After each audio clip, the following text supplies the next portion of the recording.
quand est-ce qu'on verra enfin l'Eurodôme? On n'appelait pas ça à l'époque le lieu d'Europe, on appelait ça l'Eurodôme. Et l'Eurodôme est une vieille idée lancée par Alexis Lehmann, 98, donc ça fait ouais, une quinzaine d'années. Donc cette promesse que j'avais faite à l'époque d'accélérer la réalisation de ce vieux projet, elle est aujourd'hui réalisée concrètement, puisque nous avons visité l'autre jour le chantier en phase terminale, et que, comme tu l'as dit, ce lieu d'Europe première phase sera inauguré le 3 mai prochain, j'espère par moi-même, par nous-mêmes, mais ça dépendra des concitoyens. Je pense que le débat sur ce lieu d'Europe sur une bonne partie du mandat, avant d'arriver aux décisions définitives et donc à la réalisation, ce débat nous a beaucoup occupés. Le conseil municipal, à plusieurs reprises, a vu des débats assez forts, on va dire, même un peu durs, sur la localisation de ce lieu d'Europe. Certains trouvant qu'il était trop loin des institutions européennes, d'autres dont je faisais partie, dont nous faisions partie, souhaitant utiliser cette demeure patrimoniale de la Kaisergut, comme on l'appelle, pour faire un lieu d'Europe et, en deuxième phase, pour faire des villas d'Europe dans le parc. Je dois dire que la visite que nous avons faite l'autre jour, en phase finale du chantier, m'a conforté dans l'idée que c'était un bon choix. C'est un peu exigu, c'est vrai, même si on a fait une extension de cette villa, mais en deuxième phase, on aura des espaces supplémentaires, et je peux d'ores et déjà m'engager, puisque la question a été posée, que naturellement, dans le cours du prochain mandat, nous passerons à la deuxième phase. À la deuxième phase, parce qu'elle est nécessaire. La dimension européenne de Strasbourg est un atout exceptionnel de Strasbourg dans la compétition des villes. Parce que toutes les villes sont en compétition d'ailleurs. Vous savez, les classements par rapport à la culture, par rapport à l'environnement, par rapport à la circulation automobile. D'ailleurs, les maires aussi sont classés maintenant. Mon classement n'est pas trop mauvais. Je rate le podium de peu. C'est quand même important que on joue avec nos atouts. Tout le monde, toutes les villes ont des atouts. Nous, le nôtre, le principal peut-être, enfin un des principaux, c'est la dimension européenne. Dans la conscience collective aujourd'hui, c'est quand même Strasbourg qui a une image européenne forte. Alors, Bruxelles et Luxembourg aussi, mais nous avons intérêt, nous, à capitaliser sur cette spécificité strasbourgeoise. Et pas seulement par rapport à l'Europe, y compris aussi par rapport à l'attractivité de Strasbourg sur le plan économique, par rapport à l'attractivité de Strasbourg en matière universitaire ou de recherche, l'attractivité de Strasbourg dans différents domaines. Il faut là-dessus un consensus entre différentes familles politiques et je m'emploie personnellement à le maintenir et à le développer.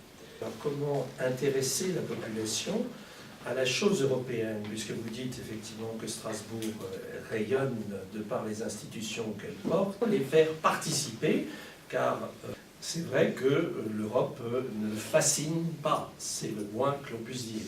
Comment va-t-on expliquer ce qui manque aujourd'hui à la construction européenne, enfin, qui manque très largement, et qui est absolument indispensable.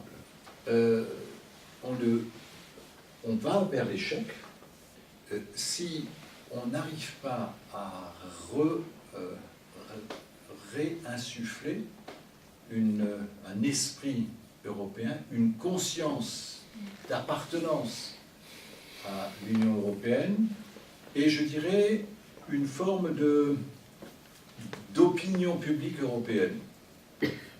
Quand vous interrogez les Européens aujourd'hui, la plupart d'entre eux vont vous dire je suis français, je suis allemand, je suis grec, etc. Et puis, secondairement, ils sont européens. quand ils consentent à le dire. Le débat européen là, pour le renouvellement du Parlement, ça devrait être le lieu où, effectivement, le moment où on développe ces idées-là. Quelle prise de conscience européenne, quel sentiment d'appartenance à l'Union européenne peut-on développer et comment? La citoyenneté européenne, je pense que d'abord, comme Roland vient de le dire, c'est le sentiment d'appartenance à une communauté de valeurs. Le respect de l'eau, des droits de l'homme, d'un état de droit. Comment intéresser les citoyens à l'Europe? C'est de miser sur la jeunesse. Roland Ries, avec Martin Schulz, ont en octobre dernier décidé d'accueillir demain, en mai, aujourd'hui 8000 jeunes européens des 28 États membres ici à Strasbourg, en conférence, en colloque, pour se rencontrer et débattre sur des thématiques qui leur sont importantes. 5 thématiques. Ils ont choisi l'emploi des jeunes, le développement durable, les valeurs notamment, et d'émettre des recommandations qu'ils remettront à la future mandature. Ça fait plus d'1 an et demi que d'autres jeunes de plusieurs villes européennes travaillent sur le sujet et veulent saisir les futurs députés européens de recommandations concrètes pour un suivi. C'est ici que doit s'établir un office des jeunes européens qui suivra ces recommandations, leur mise en œuvre par les députés européens. Pourquoi pas au lieu d'Europe, d'ailleurs. Ça peut être un lieu d'accueil pertinent pour aider ces jeunes dans le suivi de la mise en œuvre des recommandations à destination des députés européens. Et Henri, je te rejoins, demain, pour les élections européennes, la question n'est pas de savoir si on doit voter pour ou contre l'Europe, mais de savoir pour quelle Europe on doit voter. Et les partis, comme le disait Roland Ries, les partis pro-européens ont une responsabilité importante pour contrer les futurs, malheureusement, députés eurosceptiques qui viendraient à conquérir le pouvoir, le mandat européen. C'est de proposer un projet européen qui parle aux besoins des citoyens, qui soit fondé sur la solidarité, qui soit fondé sur une Europe de l'égalité des chances et qui associe pleinement les citoyens. Voilà, c'est ça le pari de demain pour les élections européennes. Et Strasbourg peut jouer un rôle en accueillant ces jeunes et en insufflant justement cette idée-là de communauté de valeurs. J'ai un troisième sujet qui, moi, me paraît très important et que j'ai déjà évoqué en 2008. C'est la coopération transfrontalière, ou plus exactement, l'Eurodistrict au sens de territoire européen spécifique, là aussi. Car la coopération transfrontalière, elle existe ailleurs qu'entre Strasbourg et Kiel, par exemple. En revanche, cette idée des pères fondateurs de l'Europe, après la Deuxième Guerre mondiale, d'avoir un territoire à statut particulier, spécifique, où pourraient s'implanter, s'enraciner les institutions européennes, cette idée-là, elle n'existe pas ailleurs. Enfin, elle concerne cette région transfrontalière du Rhin supérieur, qui a une histoire, qui a des racines européennes profondes. Et donc, de ce côté-là, l'Eurodistrict en est encore à ses balbutiements. Mais je reconnais que j'ai peut-être un peu sous-estimé la difficulté de cette opération-là. C'est quelque chose qui n'est pas facile à mettre en œuvre pour plusieurs raisons. La première est évidente, c'est que les systèmes politico-administratifs français et allemands sont substantiellement différents. Quand on songe que le maire de Kiel est d'une famille politique proche de la mienne, SPD, depuis longtemps, et qu'il gouverne sa ville avec une majorité CDU. Chez nous, c'est absolument impossible, ça. On ne sait pas faire. Et quand je lui pose la question, il me répond benoîtement, parce que c'est un ami, il me dit, mais chez nous, c'est simple. Hein. Nous, on fait des majorités sur chacun des grands projets qui sont les nôtres. Et il se fait les majorités à géométrie variable. Ça, c'est la première difficulté pour l'Eurodistrict. La deuxième, c'est qu'on n'a pas les mêmes revendications. Et ça, Günther Petri me l'avait dit au lendemain de notre victoire de 2008. Il m'avait dit, mon cher Ries, ok, vous voulez faire Washington DC sur le Rhin, pourquoi pas, Mais nous, on n'a aucune institution européenne de notre côté, aucune.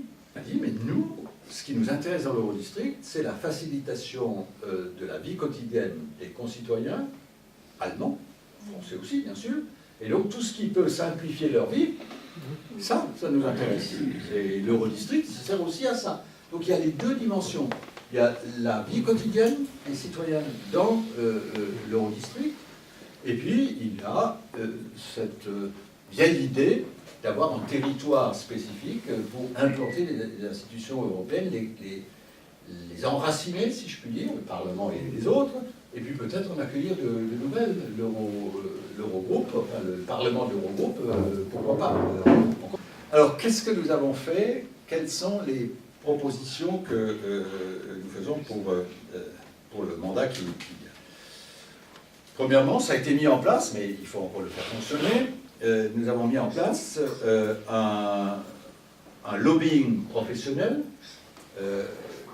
pour, je dirais, être offensif par rapport au lobbying professionnel que font les anti-strasbourgeois. Il faut quand même se rendre compte que c'est pas des enfants de cœur, hein, et que les stratégies d'un Ashley Fox, d'un Macmillan Scott, voire d'un Cohn-Bendit,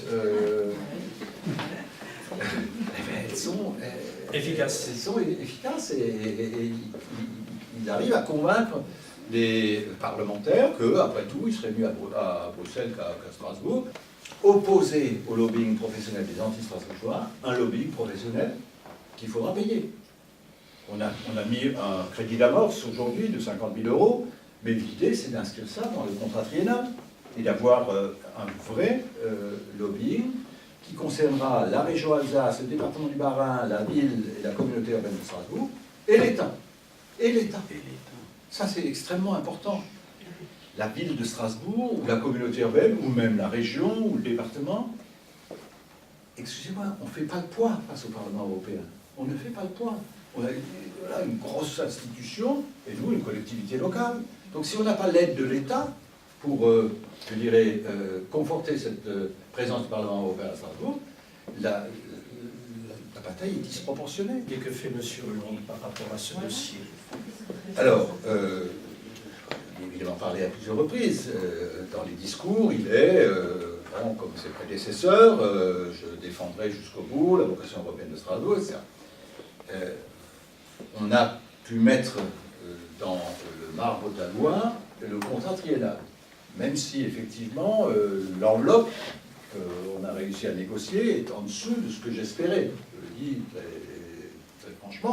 Vous savez aussi bien que moi que l'État est impécunieux aujourd'hui et qu'il y a de l'argent. Donc on a eu 47 millions, ce qui est en retrait par rapport au contrat triennal précédent, mais là il y avait des opérations particulières. Il faudra se battre, mais au moins on ne remet plus en cause le principe même du contrat triennal. Et je pense qu'il faut qu'on aille plus loin. J'avais écrit dans le rapport que j'ai remis au Premier ministre en 2001, déjà, qu'il fallait que l'État fasse de Strasbourg une cause nationale. Une cause nationale. Bref, lobbying professionnel, c'est la première chose, et c'est dans le cadre de cette task force, toute sensibilité politique confondue. Madame Keller en fait partie, comme moi-même, comme Catherine Brockmann, comme Philippe Richer, comme Dominique Kennel, etc. Tous les principaux leaders politiques alsaciens sont là-dedans, voilà, l'union sacrée au-delà de nos appartenances politiques. Deuxième proposition, elle concerne les prochaines élections européennes. C'est d'organiser un grand événement à l'attention des nouveaux parlementaires européens. Leur parler un peu de politique. Parce que cette affaire de la présence du Parlement européen à Strasbourg, c'est pas juste une guerre picrocolline entre Strasbourg, Bruxelles et Luxembourg. Il y a une dimension politique forte derrière cela. Et je vais vous dire en quoi. Bruxelles, c'est la capitale exécutive du gouvernement de l'Union européenne. En même temps, c'est la capitale économique de l'Europe, avec des normes. Et Luxembourg, c'est la capitale judiciaire, avec la Cour de justice européenne, et bancaire. Strasbourg, c'est la capitale de l'Europe des peuples, de l'Europe des citoyens, l'Europe parlementaire et l'Europe des droits de l'homme et de la démocratie. En fait, c'est l'Europe humaine, l'Europe des gens. Et ça, c'est une dimension absolument essentielle. Pour qui, pour quels députés vont voter les Grecs, les Portugais, les Chypriotes, les Espagnols? Qui va les représenter? Qui vont-ils envoyer? Je vais répondre à cette question. Elle est fondamentale et elle va très au-delà de la question qu'il pose. Qui les Grecs vont-ils envoyer? Est-ce qu'ils vont envoyer des eurosceptiques au Parlement européen ou les Portugais, etc., qui souffrent de la crise au niveau européen? Mais on a le même phénomène par rapport au Front National. Qu'est-ce qu'on peut faire pour que ceux qui contestent le fonctionnement même démocratique d'une institution, qu'elle soit européenne ou nationale, ne s'abritent pas derrière les commodités qu'on leur donne pour saper le dispositif, en quelque sorte, l'institution? C'est une vraie question. Je n'ai pas de réponse à ça parce que, je reprends l'expression de Winston Churchill, la démocratie, c'est le plus mauvais système à l'exclusion de tous les autres. On protège ceux-là même qui remettent en cause le fonctionnement démocratique. La troisième proposition que nous faisons, c'est la mise en place d'une personnalité reconnue sur le plan national et ou européen pour défendre les intérêts de Strasbourg. Elle soit chargée à Strasbourg d'établir le lien avec d'un côté les autorités nationales françaises et de l'autre le Parlement européen. Et du coup, d'enclencher un processus et de le suivre, de le porter, d'être le référent de ce processus permettant d'intégrer les autorités nationales et les autorités européennes. Quatrième proposition, là j'en ai déjà parlé, réalisation de la seconde phase du lieu d'Europe, je reviens là-dessus. Cinquième proposition, faire de Strasbourg, c'est déjà en cours cela, un lieu de débat autour de la démocratie et de la citoyenneté. On a lancé avec le Conseil de l'Europe le Forum mondial de la démocratie, on en est à sa deuxième édition, donc la troisième va venir.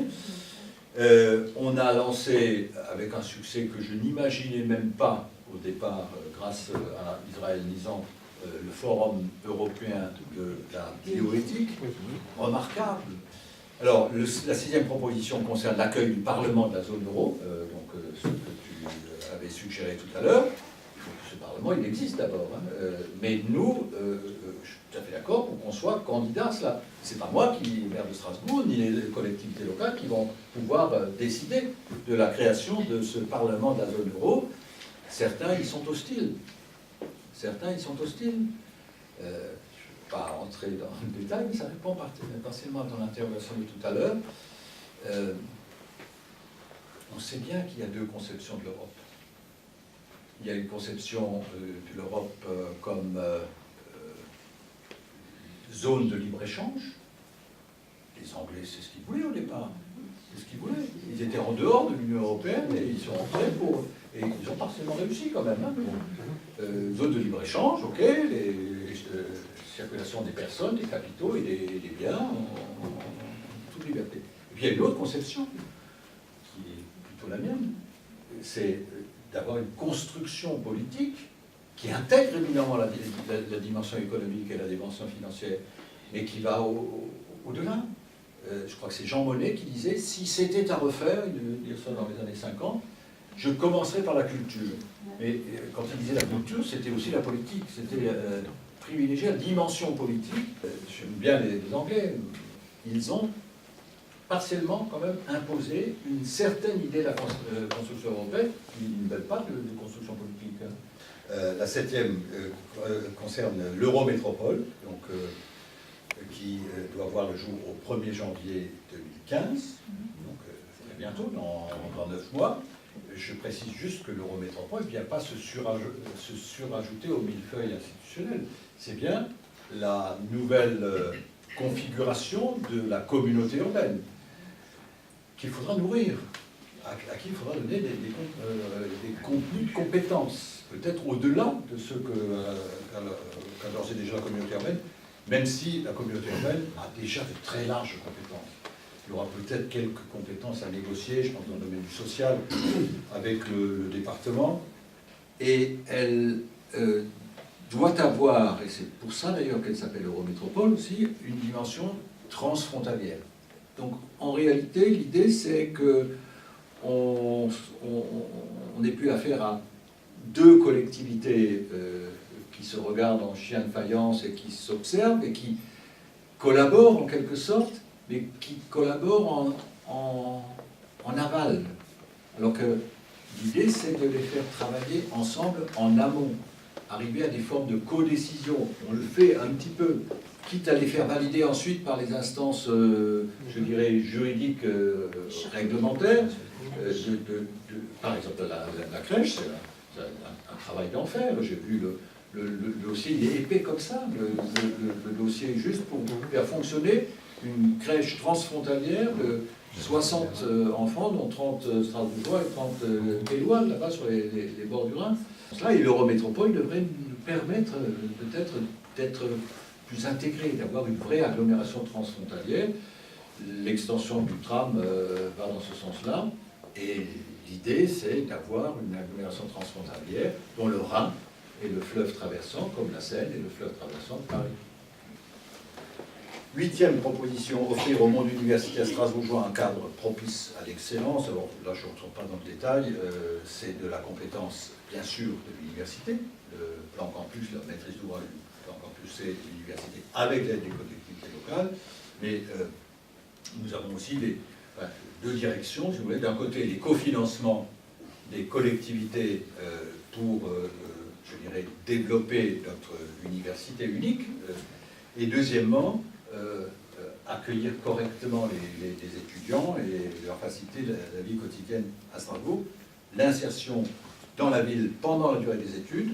Et puis, mon point de vue, c'est que beaucoup d'entre eux devraient retourner dans leur pays d'origine, je pense en particulier à l'Afrique, parce que l'Afrique manque cruellement de cadres. Nous ne pouvons pas, nous, faire de l'immigration sélective, prendre les meilleurs pour nous, et puis que les autres là-bas, ils se débrouillent.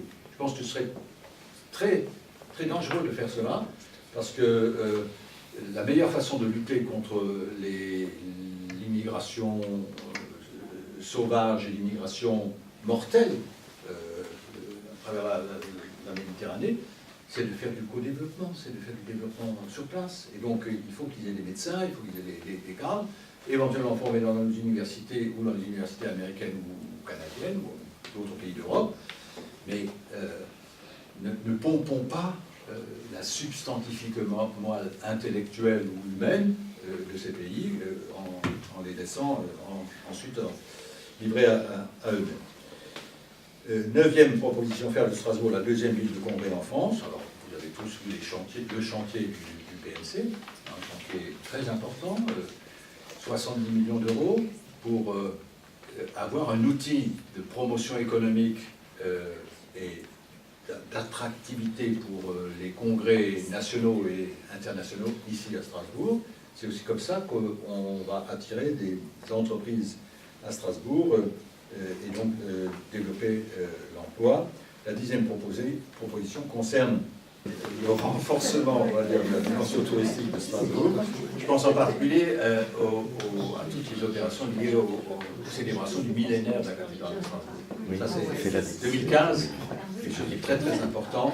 Et on est en train d'élaborer des programmes et de les labelliser dans ce sens-là. Il y aurait encore d'autres points, la scénarisation de Strasbourg, tu en as parlé tout à l'heure, l'itinéraire européen, le parcours européen. Le parcours européen. Bon, tout ça, il y a un programme considérable, des choses qui sont en cours et d'autres qui sont nouvelles. La scénarisation de l'Europe à Strasbourg, on l'a fait sur les tramways, il faut peut-être le faire ailleurs, conjointement peut-être avec Kay aussi. Et conjointement avec Kay. Monsieur le maire, comment pouvez-vous convaincre le gouvernement français qu'il s'agit d'envoyer les meilleurs au Parlement. Il s'agit que Paris soutienne une ville au niveau d'un continent. En 2001, c'est déjà la demande que je formulais dans ce rapport à Lionel Jospin. Je dois dire que les gouvernements successifs, de droite et de gauche, ont toujours indiqué qu'ils soutenaient Strasbourg et que la présence du Parlement européen à Strasbourg était inscrite dans les traités, que ce n'était pas négociable, etc., etc. Mais le vrai danger, et vous le suggérez en filigrane de votre intervention, ce n'est pas tellement une décision qui pourrait intervenir de façon brutale, de transfert du Parlement de Strasbourg à Bruxelles, c'est ce que j'appelle le lent glissement du déplaisir, je puis dire. C'est-à-dire en fait le déclin du Parlement. On est dedans aujourd'hui. On est dedans. Il y a quelques années, les sessions duraient 5 jours. Et puis, il y a des gens, on est passé de 5 jours à 4 jours. Et puis aujourd'hui, dans la réalité des choses, les parlementaires viennent le lundi, en fin de journée en général, et ils repartent le jeudi, parfois même déjà le mercredi soir. Donc le danger, il est là. On transfère le Parlement de Strasbourg à Bruxelles. Et contre cela, il faut évidemment une volonté politique forte qui ne peut venir que d'un des États fondateurs de l'Union européenne, ça ne peut pas venir de la ville de Strasbourg. Je pense qu'il faut que les plus hautes autorités de l'État comprennent cela, que c'est un atout pour la France. Ils ne l'ont pas complètement assimilé.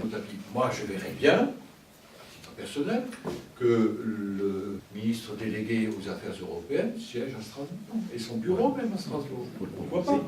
Mais si on n'arrive pas à réinjecter de l'utopie dans la construction européenne, on est mal parti. On va accuser Bruxelles, c'est Bruxelles qui ne veut pas, etc. Alors que c'est le projet européen qui manque aujourd'hui, une vraie dimension qui puisse réenchanter les foules, enfin réenthousiasmer les foules, comme c'était le cas dans les années 50. Partager un moment d'émotion que j'ai ressenti et également accueilli des représentants de la ville d'Alep en Syrie qui avaient réussi à sortir de ce pays en guerre pour venir appeler à l'aide la ville de Strasbourg, mais également les parlementaires européens. Et il y a eu un moment solennel, officiel, de levée de drapeau. Un des représentants m'a dit c'est beau ce que vous avez fait de l'Europe. Vous voyez, vous pouvez vous parler entre peuples totalement différents, vous pouvez vous parler. Est-ce que tu crois qu'un jour, les peuples arabes pourront faire ça? Ça m'a renvoyé quelque chose de très fort. Ça veut dire que nous avons réussi à construire quelque chose et nous en sommes plus très conscients. C'est devenu tellement naturel que ce n'est plus conscient. C'est cette faculté de dialoguer avec l'autre que d'autres nous envient. Nous avons la chance d'avoir ces institutions. Tu le disais tout à l'heure, Henri, il n'y a pas que le Parlement, il y a le Conseil de l'Europe et la Cour européenne des droits de l'homme. Et nous sommes passés d'une relation protocolaire avec ces institutions à une relation de partenariat. Et c'est la seule et unique façon d'ancrer ces institutions sur notre territoire. C'est de créer des projets concrets avec eux. Le Forum mondial de la démocratie, qui a été lancé, c'est pour le Parlement le prix Sakharov. Et nous avons la chance d'avoir pu, grâce à un vice-président du Parlement européen, de nous donner en quelque sorte la localisation du siège de ce réseau des prix Sakharov dans les lieux d'Europe. Voilà des éléments qui peuvent, de manière séparée, paraître pas importants, mais ça l'est dans l'ancrage des institutions dans notre territoire et dans cette pédagogie, cet apprentissage peut-être de la citoyenneté européenne à nos concitoyens. Tout cela est évidemment lié et figure dans les contrats triennaux successifs, l'aide aux institutions universitaires, l'aide au théâtre, l'aide à la culture. Il faut considérer la dimension européenne de Strasbourg dans ses différentes facettes et tout cela en fait partie, d'où effectivement l'importance d'avoir de bonnes relations entre la ville, respectivement la communauté urbaine et l'université. On a quand même une université exceptionnelle, 3 prix Nobel, l'IRCAD, les HARA, Le CNRS. CNRS, enfin bon, j'en oublie. On a des gens de haut niveau, de valeur, qui ne demandent qu'à faire rayonner Strasbourg à travers l'Europe et à travers le monde. Et ils le font. On sait que l'IRCAD, justement, a des filiales, l'une à Taïwan et l'autre en Amérique du Sud, je ne sais plus exactement où. C'est quand même Strasbourg qui existe non seulement en Europe, mais à travers l'Europe.